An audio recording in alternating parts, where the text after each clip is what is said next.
Welcome back to Newswatch, folks. Some unfortunate news. The heat that we had in June and the lack of rain has put us in a moderate drought across most of the region. You head east to the mountains, it's a severe drought along I-81 and western Maryland. So the last time we actually were in a moderate drought, and I'm specifically referencing Raleigh County, with 89.77% of real estate in moderate drought, was October 22nd, 2019.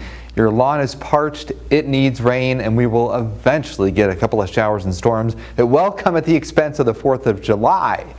Now, if you walk outside today, it's a little bit on the muggy side. It started out refreshing. Yeah, the dew points, look at that.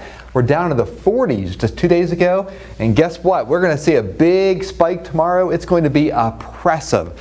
Very high amounts of humidity, and that's going to help fuel showers and thunderstorms, and of course your air conditioner will be running straight through the next couple of days. Lori, thank you so much for these photos. Peters or Pearisburg, Virginia, where a couple of clouds were hanging over the mountain, and this was Lewisburg a couple of days ago with a beautiful sunset. Our temperatures are in the low to mid 80s all across the region, 91 in Pineville, 82 degrees in Union, but these dew points are in the upper 60s, and we have 70-degree dew points to the west, so that means the mugginess is here.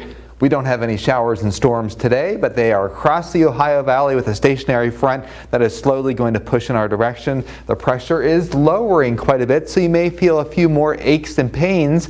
And speaking of the aches and pains forecast sponsored by ARH, more for Appalachia, we are going to continue to see the downward trend in pressure through Thursday and Friday. And then guess what?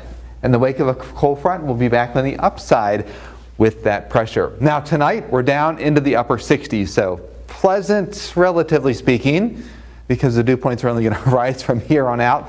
Lots of traffic, as you can see there in the shot that is in Lewisburg on 219. Shower in the morning about 10 a.m. and then we are guaranteed to have a couple of storms tomorrow with a high of 81.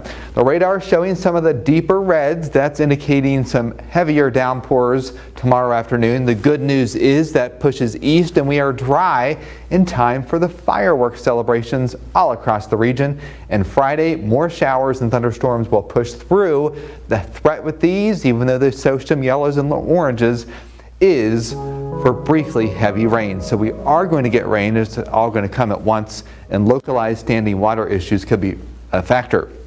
So there's the storm threat tomorrow before 8 o'clock in the afternoon on Friday. We dry out. It turns less humid over the weekend.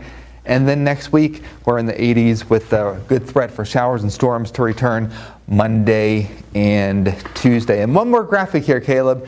And this is showing what's going to happen tomorrow after the fireworks. We have an inversion that's going to set up in the atmosphere. What that's going to do is trap the smoke a bit. And when it traps the smoke, what it does is the smoke spreads horizontally.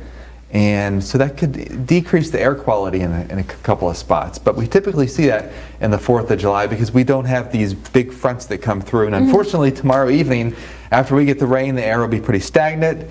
So just keep in mind that the smoke will kind of disperse horizontally and won't necessarily go back up into the atmosphere. All right, so it's not going to be fog, folks. There will be some patchy fog that does form tomorrow night after the fireworks, so kind of a mix of both. All right, well, thank you so much for the heads up. Hope you guys are going to have a wonderful 4th of July. But before we dive into that, we have more news and weather coming your way right after the break.